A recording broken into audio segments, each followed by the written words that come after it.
English for beginners. Ingirisiga bilawga ah.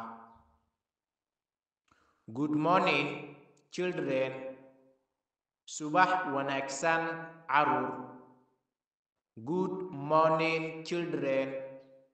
Subax wanaagsan carruur. Good morning to.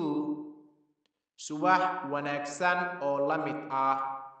Good morning to. Subax wanaagsan oo la mid ah. How are you children? Iska warama carruur. How are you children? Iska warama carruur. We are fine. Thank you. Waan fiican nahay. Mahadsanid. We are fine. Thank you. Waan fiican nahay. Mahadsanid.